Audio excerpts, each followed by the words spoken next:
Soy Magdalena Gitric, artista plástica, pintora. Tengo 51 años, soy argentina.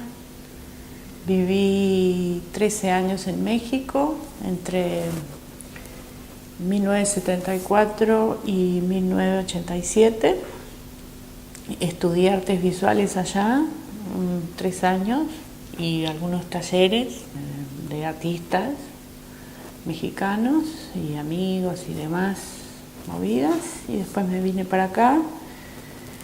Aquí estuve en la beca Cuitca, la primera, y también estudié un poquito de artes en la Facultad de Filosofía y Letras. Música, teatro, taller de redacción, hice todo, taller de poesía, danza, o sea, no sé, mi familia son escritores, por lo tanto de chica tuve siempre mucho incentivo en ese tipo de cosas, cine, fotografía, fotoilustración, boludeces, tallercitos, cerámica, todo lo que un niño hace, aparte de los deportes y eso, pero todo tipo de taller de arte hice. En México hubo uno, Guillermo Zapfe, un pintor que era un pintor gestualista en realidad, pero me enseñó cosas del color que fueron muy importantes para mí. Me introdujo a las teorías del color, de la Bauhaus y a los ejercicios compositivos como de como Kandinsky, Paul Klee, ¿viste? Ese tipo de plataforma, esa me la introdujo este pintor Guillermo Zapfe. Tal vez también Tulio de Sagastizábal, que no fue profesor mío, pero sí interlocutor, así que también lo puedo mencionar. Y Guillermo Zapfe, el gestualista, que no soy cero gestualista, pero su técnica de composición es la que yo sigo aplicando cada vez que voy a encargar cualquier cosa. Sí, eso es loco, quizás todo, no sé los demás artistas, pero sí hay un momento en donde surge esa genealogía en lo cotidiano, como que están. Y si yo pudiera clasificar mi propia obra, diría que la historia del socialismo sería como el eje. Hay partes que son el color, la forma, la composición, cosas que te hablé recién. Y luego está el socialismo, la historia del socialismo como idea que viene del siglo XIX, y un poco también la pintura mía, no sé si viene del XIX, por ahí posterior, pero como que la idea de la independencia del arte respecto de la iglesia y respecto de muchas cosas viene junta con todo, con el capitalismo, el socialismo, o sea, son siglo XIX y siglo XX son los que influyen en mi pintura. Y entonces el hilo conductor sería las ideas del socialismo. Luego hice otra exposición, creo que hice una exposición previa que se llamaba Revueltas, y en Revueltas, si bien toda la pintura era abstracta, los títulos hacían referencia a ciertas revueltas. De hecho, en los 90s, y un poco está pasando ahora, es como que la idea de revuelta es una cosa extraordinaria, ilegal, inaceptable, insostenible, todo, y sin embargo toda la historia se construyó a partir de esas revueltas. Entonces, ya en esa muestra del 97 fue, me parece, yo como que protestaba contra esa idea neoliberal que en esa época se llamaba el fin de la historia, ¿te acordás? Entonces, el fin de la historia me ha parecido la pavada intelectual más grande, el fraude intelectual más grande, que lamentablemente ahora intentan demostrar que no hay historia. Por eso cuando se habla, qué sé yo, de los mapuches, se dice que ni siquiera son argentinos, que ni siquiera existen. Si pudieran decir que no existen, lo dirían. Por eso me divierte esta muestra tan encima soviética que es como decir el diablo, más o menos, ¿no? Me gusta eso, digamos, como mi temática tiene que ver con eso. Y digamos que la voy a mantener siempre y cuando me va a seguir interesando en tanto sigue existiendo ese intento de borramiento del borramiento de la reflexión de las causas y los efectos de las cosas, ¿no? Un colectivo de artistas que se formó en un momento dado, en el cual yo formaba parte. No es que lo fundé yo, que dije voy a hacer esto, sino que fue una especie de también una circunstancia histórica que nos juntó y dijimos hagamos. Y fue la época de las asambleas, después de la crisis de 2001, en el 2002, como éramos artistas plásticos, todo el tiempo nos decían hagan algo, hagan un afiche, hagan un dibujo, hagan algo, como que nosotros podíamos decir lo que no se alcanzaba a decir.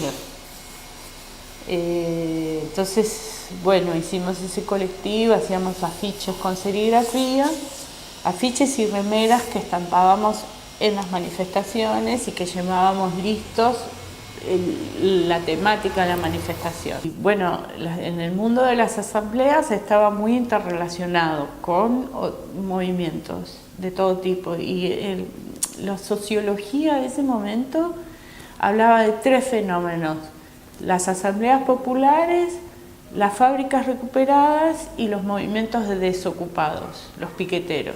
Esos eran los tres sujetos nuevos del 2002. O sea, no nuevos porque esto se venía...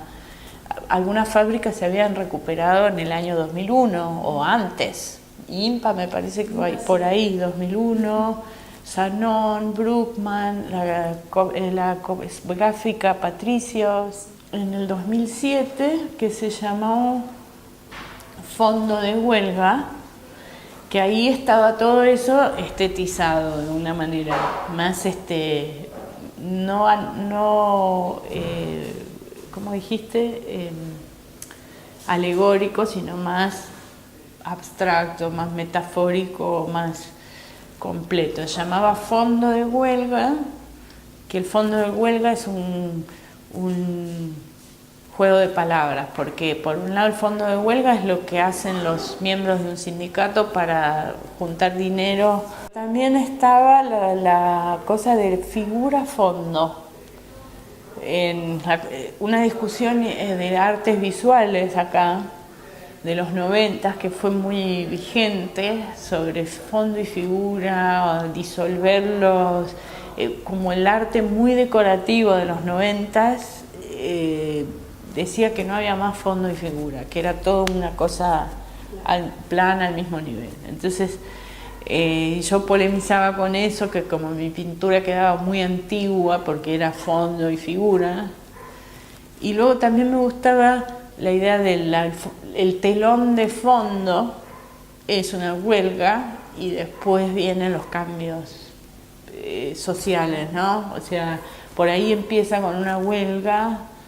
Creo que la Revolución Rusa empezó un poco así, o sea, como que hay momentos que estalla algo a raíz de siempre como telón de fondo hay una huelga. Sí, porque tuve oportunidad de ver una exposición de suprematismo, me parece que fue en el 95, 94, y fue liberador porque todas las taras o los complejos que yo tenía a nivel técnico, a nivel de que obra improvisada, u obra incoherente, u obra...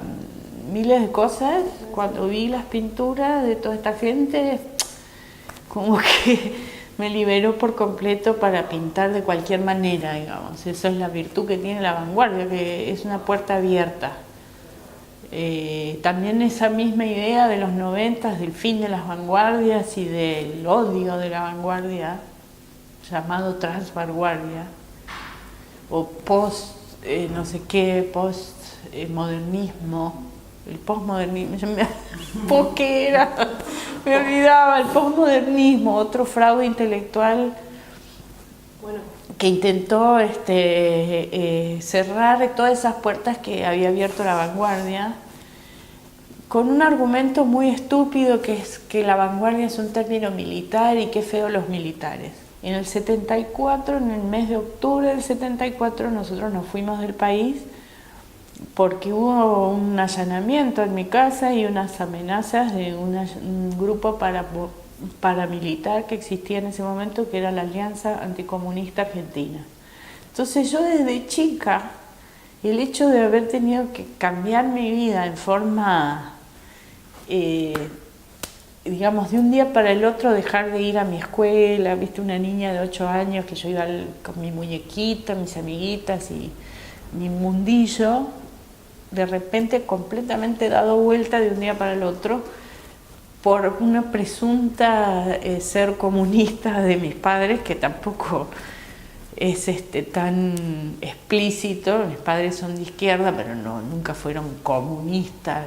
En México, por ejemplo, en el año 79, me tocó presenciar desde México la revolución nicaragüense, por ejemplo. En México hemos sido fanáticos del sandinismo y luego en el 80, 81, cuando empiezo a escuchar rock y música y demás, estaba The Clash y sandinista y el rock de izquierda, o sea, eso también fue impresionante para mí, The Clash, como alguien que, bueno, está en la industria, pero con una ideología concreta, no sé, como varias cosas siempre me han situado de ese lado.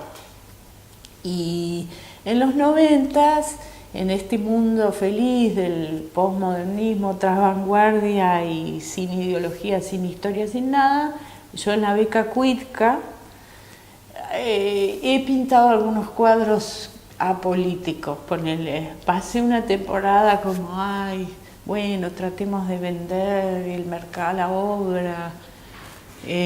Como que fue una etapa, si querés, un poquito anestesiada.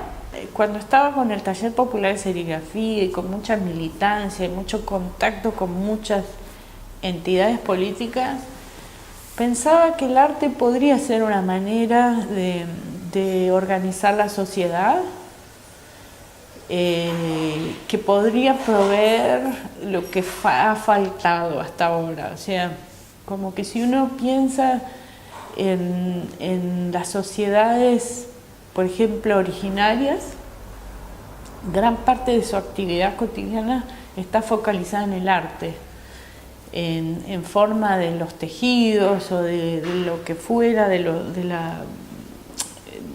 todo lo visual o musical o dancístico, todo lo que las comunidades originarias hacen. Y la producción artística está como secuestrada por el mercado.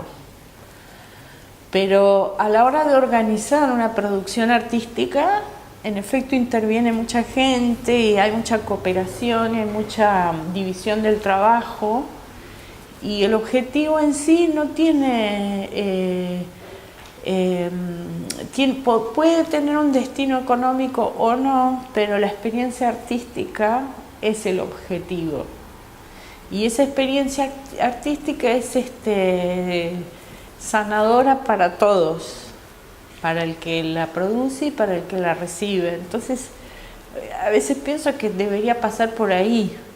Si vos dijeras, este país está enfocado a la producción artística y no le importa cuánto pierde, cuánto gana, pero lo que le importa es que la gente tenga una gran cantidad de tiempo libre para disfrutar, o para crear. Entonces, ese sería mi programa político. Y hay creo que en el transcurso del tiempo alguien va a estudiar este periodo y va a tratar de preguntarse qué pasó, por qué hubo tal muro, cuando ha habido una respuesta tan masiva, porque imagínate las madres de Plaza de Mayo en 1980, solas. No es lo mismo ahora hay miles de personas y es la misma respuesta. Entonces, el arte político surge de necesidades internas, de necesidades sociales y puede tener efecto como puede no tenerlo en el presente. Por ejemplo, hay mucha obra que adquiere notoriedad a raíz de un archivo que se descubre. Entonces un artista X, alguien revisa el archivo y descubre 50 afiches que a lo mejor vio muy poca gente. Sin embargo, esos afiches en una exposición documentada, bien hecha, tienen una fuerza tremenda. Y de los curadores, o sea, la verdad que soy muy afortunada en cuanto a que todos los curadores historiadores del arte de aquí y varios de América Latina importantes me siguen. Entonces eso me da una tranquilidad y a los galeristas también, porque cuando cerró Davat Torrejón enseguida entré a una galería muy comercial que es la de Ignacio Liprandi, con la cual por suerte ahora cerró la galería. Entonces ahora de nuevo quedé en un estado autogestivo. Lo de la venta se ha vendido mucho mi obra, o sea, increíblemente, de un modo, toda esta especie de rebelión mía contra el posmodernismo, el mercado del arte me fue aplacando en el sentido de que me fue bien comercialmente, con lo cual hay veces que siento que mi obra pierde legitimidad. Ahora estoy en un proceso como de tomarme un tiempo para volver a producir obra que sea más, como yo la siento, necesito que sea más genuina para que ese destino comercial no esté incidiendo en la concepción de la obra. Ahora, aquí, ¿qué tendrías que lograr? Que la economía del arte no fuera en negro, por ejemplo. Porque todo el dinero que se mueve en arte es economía en negro de la gente rica, es todo un excedente que no está declarado, ¿no? Ese es el punto. Entonces nosotros somos el lavadero de los dólares de toda esa gente. Entonces, si nosotros vamos a decir eso, resulta que nosotros también tenemos economía en negro. Entonces nadie va a salir a decir, no quiero que me den más dólares en negro. O sea, es muy difícil. Es igual al narcotráfico, el mercado internacional del arte. Es igual, salvo que no vendemos drogas. Pero vas en el aeropuerto, en los aeropuertos del mundo, con obras enrolladas y todo, y no vas como con un pullover. Entonces, no sé cómo habría que hacer para que tuviéramos unos ciertos derechos. Entonces ahí, por eso en esta etapa me estoy resistiendo a las galerías, porque solo tengo cuadros del siglo XX. Tengo una reserva de cuadros del siglo pasado. Entonces, si yo ahora vendiera todo eso, me quedo sin nada, como me quedé sin nada después de Liprandi, de verdad. Yo te decía, no tengo obra, es porque no la tengo. Bueno, tengo guita, o tuve guita, o tengo guita para unos años, pero no tengo la obra. Entonces es raro eso, porque el dinero, para mi personalidad no es un motor suficiente. De hecho, no es un motor, porque nadie de nosotros está contento, nadie está libre, nadie está... no estamos... hablo por mí, pero digamos, todos mis colegas sienten como yo, ¿no? Hay una parte gremial intrínseca. Y pasó también con Darío y Maxi, estos chicos que los mataron. Maxi Costecchi era estudiante de arte. Yo me acuerdo que eso pegó muchísimo en los artistas. Sí. Y este chico, Santiago Maldonado, también, en cierta forma, era artista, pintaba murales. Hay una cosa que Claro que son artistas que jamás iban a ingresar en el arte contemporáneo también, ¿no? El elitismo del arte contemporáneo. No está tan bueno para mí, no es tan cómodo esa situación. La realidad de la obra tiene que ver con esa disputa mía en los 90s, que surgía toda la cuestión del arte digital, surgía toda la cuestión de las grandes instalaciones y de aplicar subsidios para hacer proyectos gigantescos. Un poco a eso yo me reveló en cierta manera, no necesitando tampoco nada, no necesitando a nadie para poder producir mi obra, como si fuera un estado de guerra donde tengo un lápiz y un papel y nada más. Con eso debería ser suficiente. Entonces, en general, esa máxima me ayuda porque puedo producir todo esto con nada, ¿no? Así que esa también es una parte política mía, ¿no? Una autogestión, como vos decís, o una autonomía. No necesito nada para...